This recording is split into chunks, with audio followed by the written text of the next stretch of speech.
Takulandirani ku AMTV Malawi kuchimake kwa nkhani zenizeni. Ngati nkhani imeneyo kuno kulibe, dziwani kuti nkhani imeneyo ndi yabodza. Nduna ya zokopa alendo avera kantukule ngakhalenso nduna ya zamalonda ndi mafactory Vitumiko Mumba nawonso alikonkuno ndi akuluakulu ena amene akulandira mtsogoleri amene wa dziko la Mozambique, ndipo ndipotokoze kuti akatha kumulandira mtsogoleri ameneyu wa dziko la Mozambique amene pakali pano limodzi ndi mtsogoleri wa dziko lino akugwirana chanza ndi akuluakulu amenewa amene ndatchula amene afika kuno ku Kamuzu Palace. Kenako atengane ndi mkulu wa asilikali dziko muno amenewa ndi General Paul Valentino Piri kupita kuti afike pa saluting dice, ndipo pamenepo alandira salute ya ulemu asanaendere perete wa asilikali amenewa Malawi Defense Force. Ndiye pakali pano President Daniel Francisco Chapo ndi President wa dziko lino Dr. Lazarus Chakwera kuyenda ndithu pa chinsalu chofira kupita pa saluting dice limodzinso ndi mkulu wa asilikali pano alandire salute ya ulemu.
Your Excellency, guard formed by 2 Malawi Life Force of the Malawi Defense Forces is present in open order. I lay it for your inspection, Your Excellency.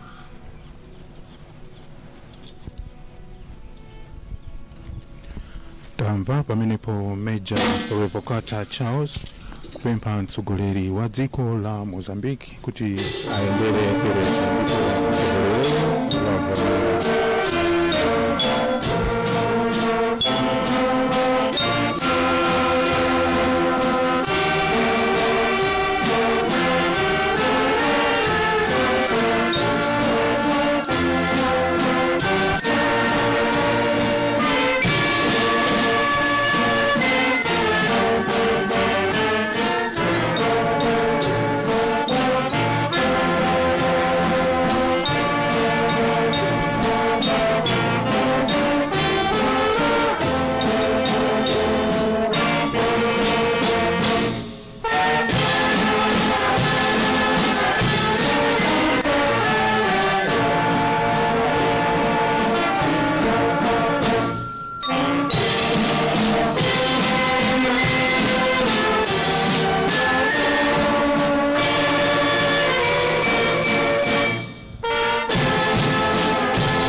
President Daniel Francisco Chapo wamaliza kuendera perete tsopano akubwereranso pa saluting dice.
Tunamva nyimbo ya mtundu wa Mozambique, kuma pomba paja tunamva nyimbo ya mtundu watu pamenetu mtsogoleli wa dziko la Mozambique wamaliza kuendera perete wa serikali second battalion ya Malawi Defense Force komanso kulandira ulemu. Ndipo zindi mtsogoleli wa dziko lino tsopano president wa dziko limene la Mozambique tsopano akuenda pachimsawu chofira kuti tsanzikamenso ndi akuluakulu osiyanasiyana amene afika kuno asanalowe nyumba imeneyi ya Kamuzu Palace kuti akayambe kugwira ntchito. Monga takhala tikufotokozera kuti mtsogoleri wa dziko la Mozambique sikuti wangobwera kudzangocheza chabe, koma akudzagwira ntchito za boma zosiyanasiyana. Ndipo mazina akambirana ndi mtsogoleri wa dziko lino nkhani zolimbikitsa ubale womwe ulipo kale pakati pa mayiko awiri amenewa, dziko lino la Malawi ndi dziko la Mozambique.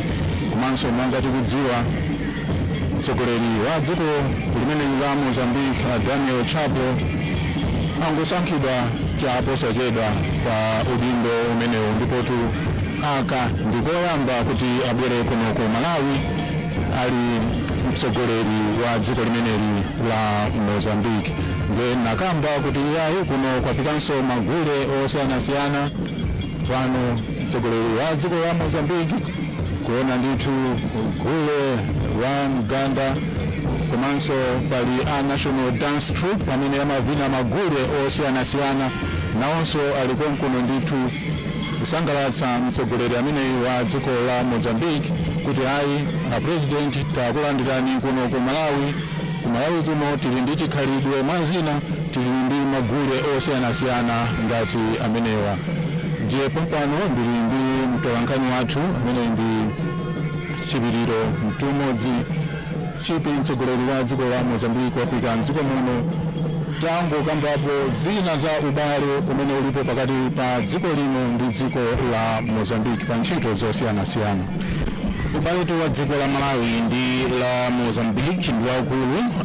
Tikumva kuti ubale umene tsopano kuyandikira zaka makumi asanu 50 ndipo pa zaka zimenezi pakhala ntchito zambiri zomwe takhala tikugawana Amalawi ndi Mozambique pakumanga nkhani za malonda.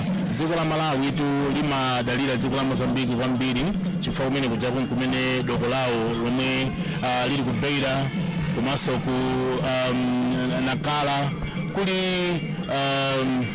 njira imene katundu amene timayitanitsa ku mayiko ena amene amadutsa kumene koko kuti afike kuno. Ndi timadalira kumene kwambiri mbali ya malondayi kuti zinthu mwina zizikhala zotsika kwa mtengo zikadutsa kumeneku. Komanso kupatula pamene popo pali zinthu zomwe zimachoka mdziko muno kupitanso ku Mozambique. Zinthu zosiyanasiyana za ulimi, pali somba, pali mpunga, kumene konso kuli zawo zimene timazidziwa kuti kuno ife timazikonda. Ambiri mukumbukira kuti pakati pa zaka 10 zapitazi pakhala pali amayi ndi abambo osiyanasiyana amene akhawira business kumapita ku Limbuli ku boda la Mozambique ndi Malawi kuwapikula katundu osiyanasiyana, maspageti, majamu, mamajarini, mafuta ophikira, enanso amapita mbali Mozambique imene tinayandikana nawo kujenuku kudedza uku. Katika katundu osiyanasiyana amene ifeyo ngati Malawi timagwiritsa ntchito nawo samapindula kuchoka ku dziko lino mbali ya malonda. Ndi ulendo umene pali zosiyanasiyana zimene zikuyembekezera asayinirana president athu da president a dziko la Mozambique zokhudza mbali ya malonda imeneyi mamakati kang'ana mbali ya zokopa alendo. Dzulotu patuka nkhani yoti mayiko awiriwa afuna asayinirane mgwirizano opititsa patsogolo nkhani ya malonda, nkhani yokopa alendo, komanso patuka mfundo inene exchange of prisoners kusinthana akayidi pamene popo ati masulira bwinobwino tikamva kuti zachitika. Koma mfundo zimene tiyembekeze kuti zikambidwa mkatimo pamene a president athu akumana ndi a president Chapo. Chabwino zikomo kwambiri ameneyo mtolankhani wathu Chipiriro Mtumodzi. Ndetu mwazina mtsogoleri ameneyo wa dziko la Mozambique akakambirana ndi mtsogoleri wa dziko lino kenako apite ku nyumba ya malamulo kumene aspika a nyumba ya malamulo akamulandire komanso akasayina buku la alendo komanso akadzala mtengo panja pa nyumba imeneyi ya malamulo. Akachoka kumeneko apitanso pa chiliza cha yemwe anali mtsogoleri woyamba wa dziko lino Dr. Hastings Kamuzu Banda kumeneko akamufotokozera mbiri ya malemu Dr. Banda komanso zina ndi zina zimene mtsogoleri wa dziko lino woyambayo adachita mdziko muno. Yetu pamene mtsogoleri wa dziko lino walandira President Daniel Francisco Chapo wa dziko la Mozambique kuno ku Kamuzu Palace mzinda wa Lilongwe. Ifenso uluka kwathu tilekezere pamenepa ndipo ndithokoze anzanga onse omwe tagwira ntchito limodzi mmawa uno. M'malo mwa iwowo ine Raymond Kadaika tsopano ndikubwezereninso ku nyumba zathu zolutsira mawu ku Chichiri MBC Radio 1 komanso ku Kwacha ku MBC TV. Zikomo kwambiri. Osayiwala kupanga subscribe ku channel ya AMTV Malawi.